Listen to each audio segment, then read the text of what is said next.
The wind howled across the Montana plains like a wounded animal, driving sheets of rain that stung Jack Holloway's weathered face. February 1901 was proving to be merciless, even by frontier standards.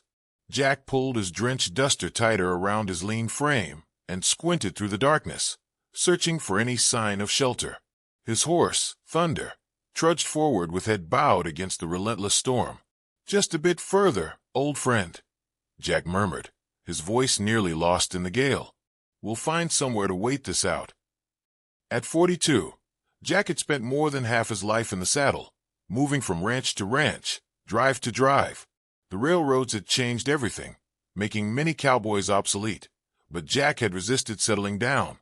Something in him couldn't abide four walls and a proper roof, despite the increasingly harsh realities of his chosen life. Through the curtain of rain, he spotted the dark outline of what appeared to be an abandoned homestead nestled against a small copse of cottonwoods. Relief washed over him as he guided Thunder toward the structure. The cabin was little more than a shell, its windows long gone, door hanging from a single hinge, but its walls still stood, and most importantly, its roof remained intact. Jack dismounted with a groan, his joints stiff from the cold and the long ride. He led Thunder around to the lee side of the cabin, where the animal would have some protection from the elements. "I'll get us a fire going," he promised, patting the horse's rain-slicked neck before retrieving his saddlebags and bedroll. Inside, Jack found the remnants of an old stone fireplace. He worked quickly, gathering what dry kindling he could find and using precious matches from his waterproof tin to coax a small flame to life. As the fire grew, casting flickering shadows across the cabin's interior, Jack began to relax. He hung his soaked duster and hat near the flames, hoping they might dry somewhat by morning. The storm continued its assault, rattling what remained of the cabin structure. Jack was arranging his bedroll when a sound pierced through the cacophony of wind and rain. A cry, high-pitched and unmistakably human. He froze, hand instinctively moving to the revolver at his hip. "Hello," he called out, scanning the darkened corners of the cabin. No response came except another cry, weaker this time. Jack moved cautiously toward the sound, which seemed to emanate from behind a pile of debris in the far corner. As he approached, the crying grew more distinct. Using the light from his fire, Jack began carefully clearing away the broken furniture and fallen boards.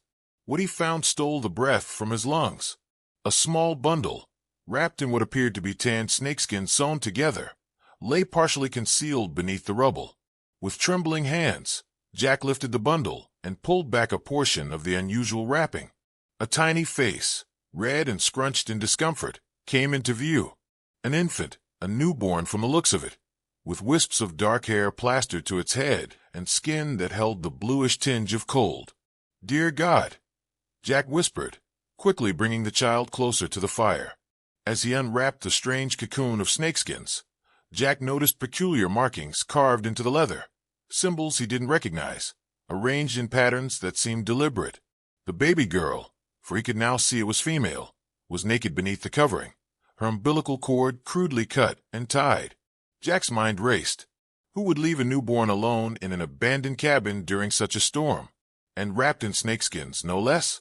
In his 25 years on the frontier, he'd witnessed many strange things, but nothing like this.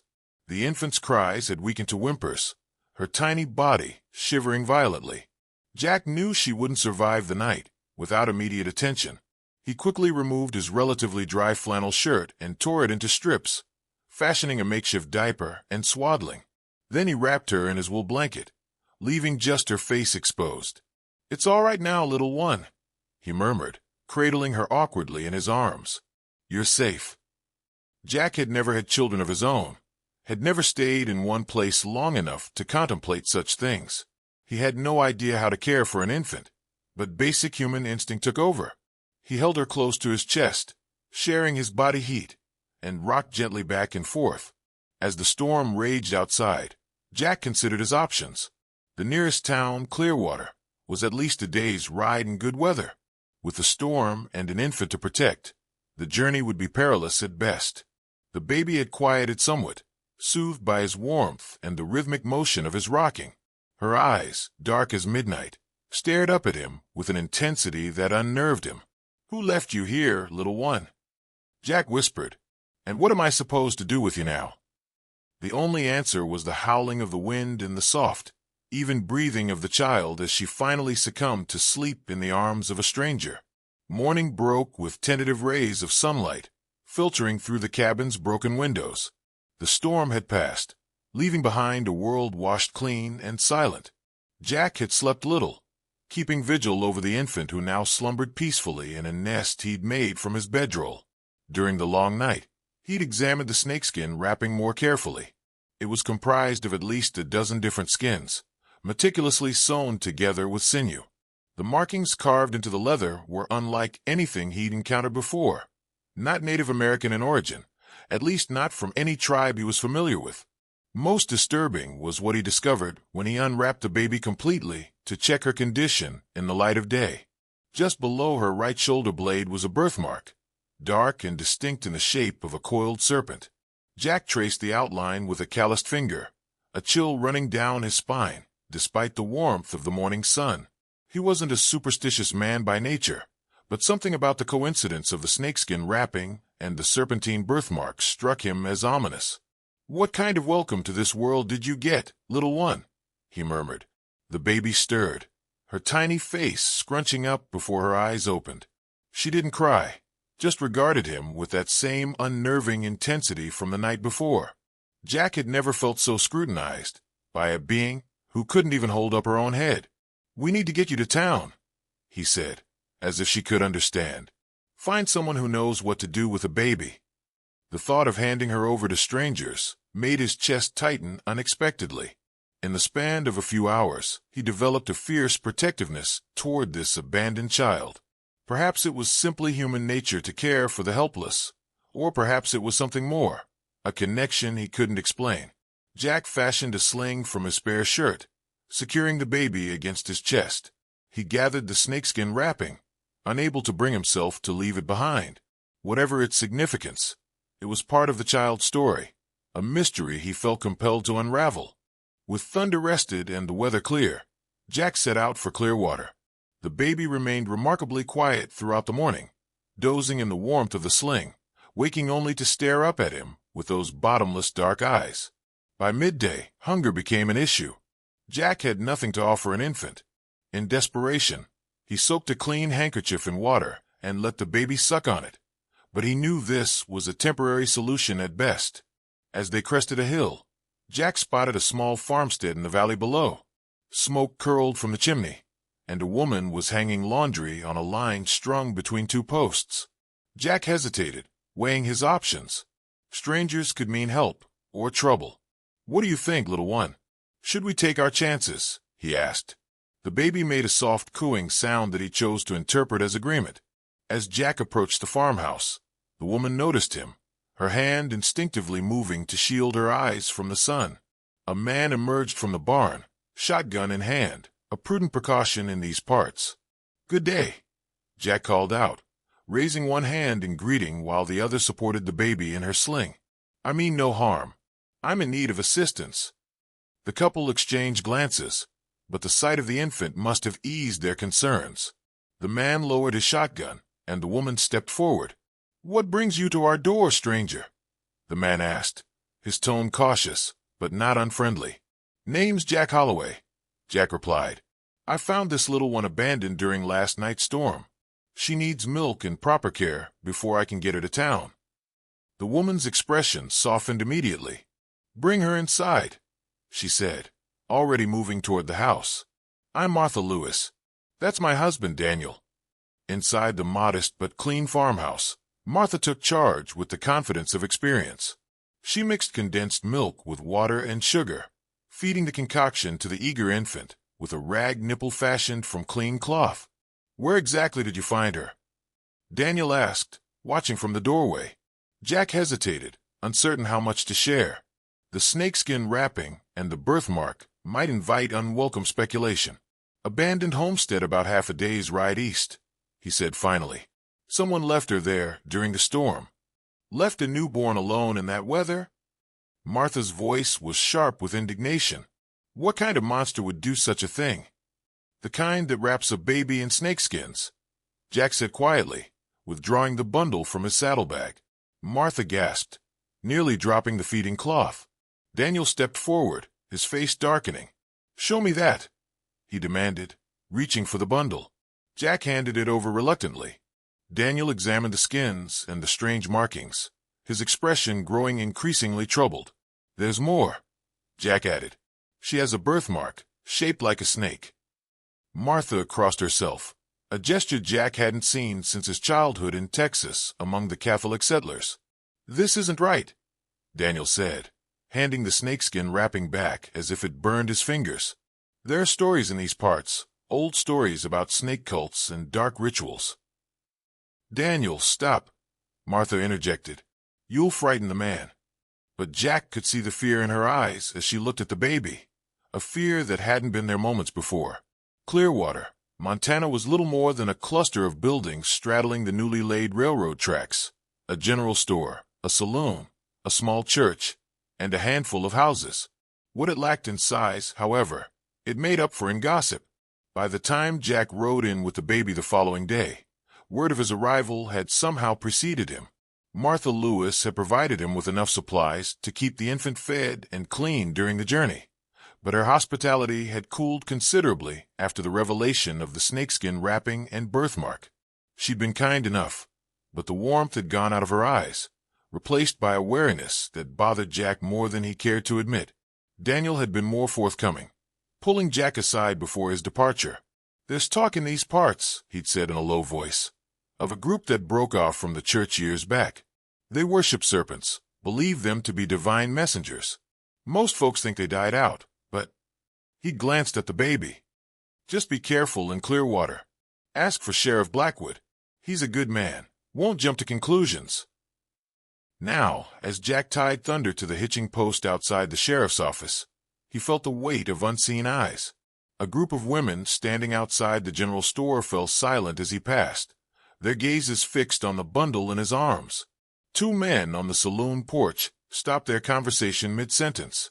The baby, who Jack had taken to calling Serena, in his mind, a nod to her serpentine connections, though he'd never admitted this aloud, remained calm despite the tension surrounding her.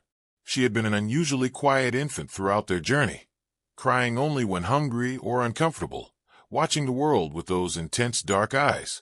Sheriff Blackwood was a tall man with a salt and pepper mustache and eyes that had seen too much to be easily surprised. He listened without interruption as Jack recounted finding the baby, showing him the snakeskin wrapping, but saying nothing of the birthmark. Some instinct told him to keep that detail private for now. "You did right bringing her here," Blackwood said finally, stroking his mustache thoughtfully. "We've had no reports of missing infants, though that doesn't mean much in these parts. Folks keep to themselves." "What about these markings?" Jack asked, pointing to the strange symbols carved into the snakeskins. "Have you seen anything like them before?" A shadow passed over the sheriff's face. "Can't say that I have," he replied, but Jack sensed the man was holding something back. "Sheriff, if there's something I should know." "There's a woman who runs the boarding house at the end of the street," Blackwood interrupted. "Widow Collins. She's taken in orphans before. She'd be the one to look after the little one until we can find a proper home." Jack nodded, though the thought of handing Serena over to yet another stranger made him uneasy. "And what about whoever left her in that cabin? Shouldn't there be some investigation?" Blackwood sighed, suddenly looking older. "Mr. Holloway, this territory is vast, and my jurisdiction limited. I'll make inquiries, but I wouldn't hold out much hope of finding who abandoned her." Outside, the street had grown busier, as if the entire town had found reasons to be near the sheriff's office. Jack felt the hostility in the air, thick as smoke. "One more thing," Blackwood said as Jack prepared to leave. "There's been some superstition in these parts. Old beliefs that don't die easy. I'd keep that snakeskin business to yourself from now on." At the boarding house, Widow Collins proved to be a stern but not unkind woman in her 50s. She asked few questions, examining the baby with professional efficiency. "Healthy enough, despite her ordeal," she pronounced. "I can take her in for now." Jack found himself hesitating. "I'd like to stay in town for a few days," he said, "to make sure she settles in all right." Widow Collins gave him an appraising look. "I have a room available. $3 a week, meals included." That evening, after Serena had been fed and put to sleep in a makeshift crib, Jack found himself in the boarding house parlor. Through the window, he could see a small gathering across the street, people speaking in hushed tones, with occasional glances toward the house. "Don't mind them," Widow Collins said, appearing beside him with a cup of coffee. "Small towns breed big talk." "What aren't you telling me about this baby?" Jack asked directly. "Everyone in this town is acting like I rode in with a rattlesnake instead of an infant." The widow was silent for a long moment. "There are stories," she said finally, her voice low. "About 20 years ago, before the railroad came through, there was a group that settled in the hills east of here, called themselves the Brethren of the Serpent. They kept to themselves mostly, but there were rumors, dark rituals, sacrifices." "And you think this baby has something to do with them?" "Those markings you showed the sheriff. I've seen similar ones before, carved into trees around their old settlement. Most folks think the Brethren died out after a harsh winter, but others say they just went deeper into hiding." She gave him a penetrating look. "That baby was left for someone to find, Mr. Holloway. The question is why." Jack thought of the serpent birthmark on Serena's back and felt a chill despite the warmth of the parlor. "What happens now?" he asked. "That depends," Widow Collins replied, "on whether you're planning to stay around long enough to find out." For 3 days, Jack remained in Clearwater, spending his hours either at Serena's side or gathering information about the mysterious Brethren of the Serpent. Few townspeople were willing to speak openly on the subject, but in the saloon, loosened by whiskey and Jack's careful questioning, tongues occasionally wagged. They wasn't natural, those folk. An old-timer named Silas confided late one evening, his rheumy eyes darting around the nearly empty saloon. "Came from back east somewhere, Pennsylvania maybe. Their leader was an educated man, called himself Reverend Thaddeus Drake. Spoke real proper-like, carried a Bible full of pages he'd written himself." "What happened to them?" Jack pressed. Silas drained his glass. "Official story is they all perished in the winter of '83. Brutal cold that year, worst in living memory. But my brother was part of the search party that went up after the thaw." He leaned closer, his voice dropping to a whisper. "Said they found the settlement empty, no bodies, no sign of struggle. Just empty cabins and them strange markings carved everywhere." Similar stories emerged from other sources. Tales of midnight rituals, where serpents were handled as holy vessels, of prophecies about a child who would bear the mark of the divine serpent, of disappearances never fully explained. On the morning of the 4th day, Jack stood at the window of his boarding-house room, watching the sun rise over the distant hills. In the small bassinet Widow Collins had provided, Serena slept peacefully. During his stay, Jack had grown increasingly attached to the infant, finding himself drawn to her room at odd hours, just to check on her, to place a gentle hand on her chest and feel the reassuring rise and fall of her breathing. A soft knock at the door pulled him from his thoughts. Widow Collins entered, her face grave. "There's been talk," she said without preamble.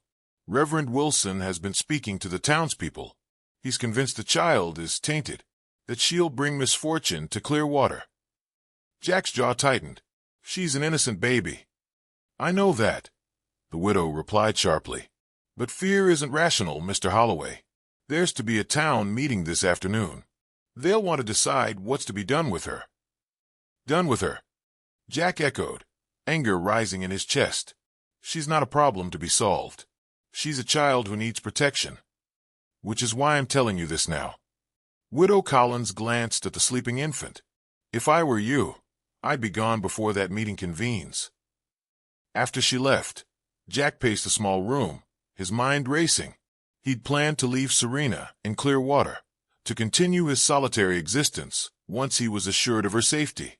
But now, he approached the bassinet, looking down at the tiny face relaxed in sleep.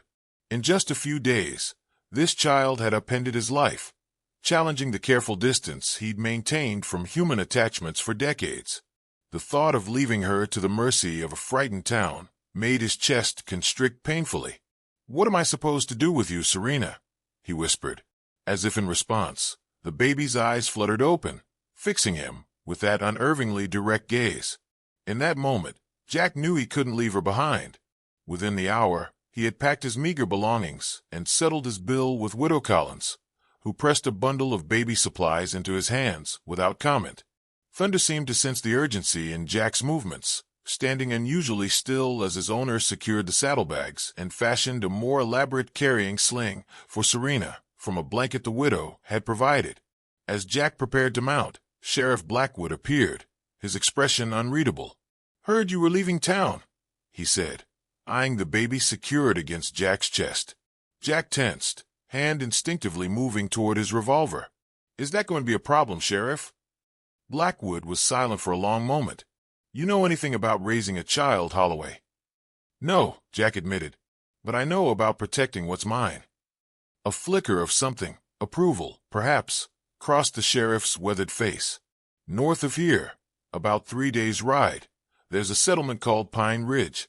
Got a doctor there, woman named Elizabeth Thornton, trained back east. She might be able to help you. Get your bearings." Jack nodded, understanding the unspoken message. "Appreciate the advice, Sheriff." "One more thing," Blackwood added, reaching into his pocket. He withdrew a folded piece of paper and handed it to Jack. "Found this in the town records. Thought it might interest you."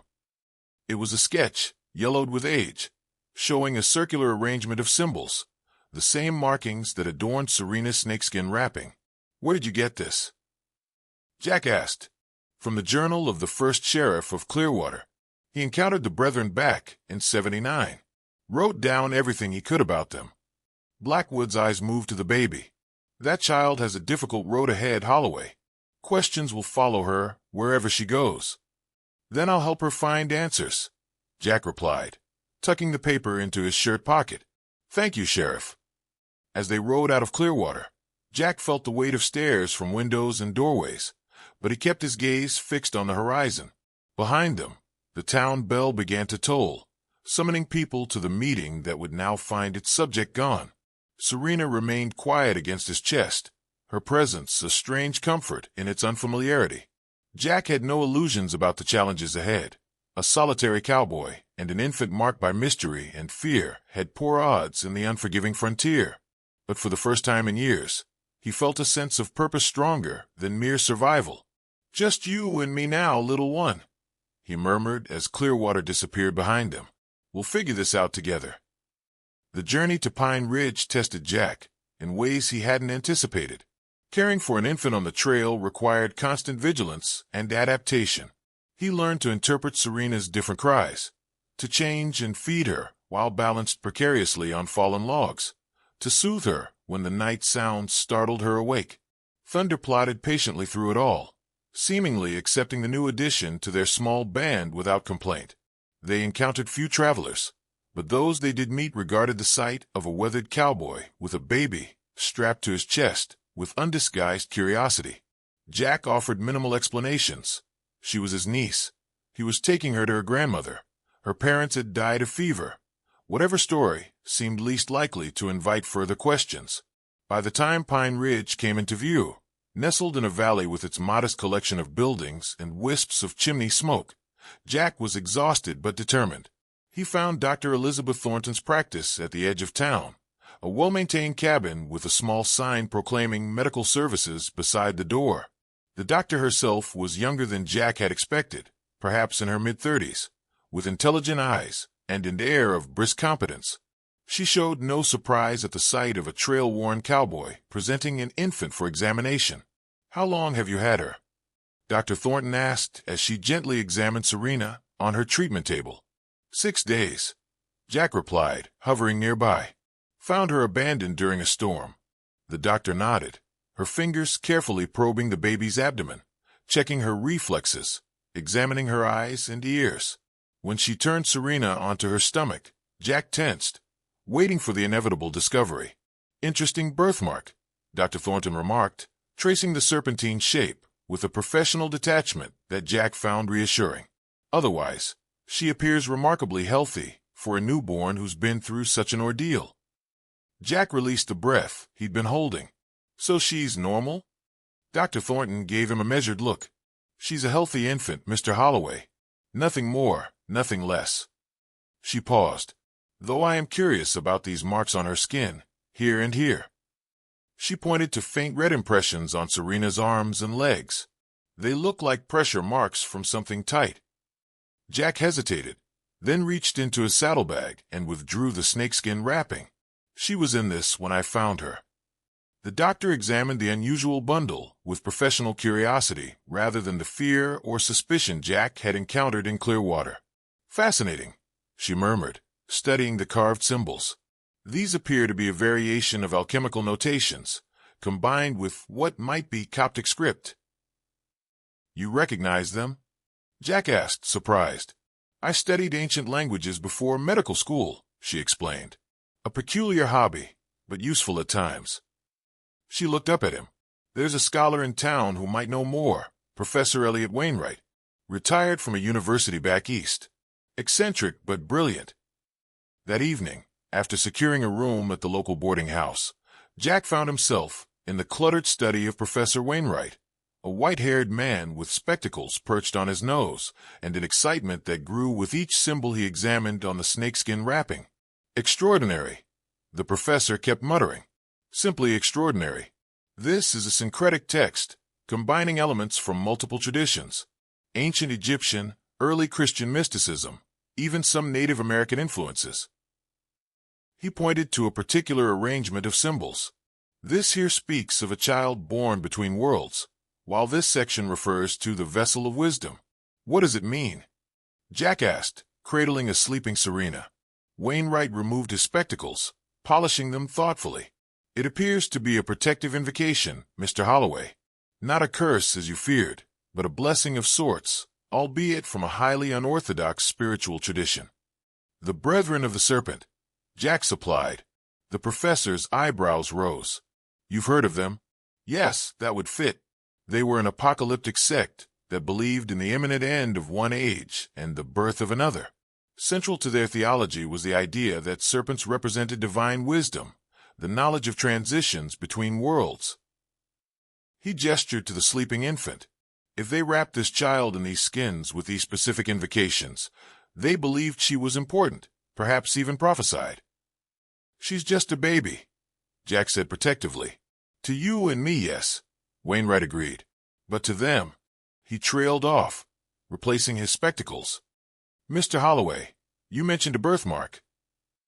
Reluctantly, Jack turned Serena slightly, revealing the serpentine mark below her shoulder blade. The professor inhaled sharply. There are accounts, fragmentary, disputed, of the Brethren awaiting a child born with the divine imprint. They believed this child would bridge the gap between their understanding and the greater truth they sought. He looked at Jack gravely. They would not have abandoned such a child lightly. You think they'll come for her? Jack said, his voice flat. I think, Wainwright replied carefully, that you have choices to make, Mr. Holloway. This child may indeed be sought after, whether by the Brethren themselves or by those who fear them. You could leave her here in Pine Ridge, where Dr. Thornton could arrange a proper adoption, perhaps with a family far from these territories and the rumors that haunt them. Or, Jack prompted, already knowing his answer, or you continue on this path you've started. Become her guardian, her protector. The professor smiled faintly. Her father, in all the ways that truly matter. Outside the professor's house, Jack stood in the cool evening air, looking down at Serena's peaceful face. In less than a week, this tiny being had completely overturned his solitary existence, challenging his deepest-held belief that attachments were dangerous, that true freedom meant owing nothing to anyone. Yet as he contemplated the professor's first option, leaving her behind, returning to his untethered life, he found the thought hollow, devoid of the appeal it once held. What do you think, Serena? He whispered. Ready for an adventure with an old cowboy who doesn't know the first thing about raising a little girl?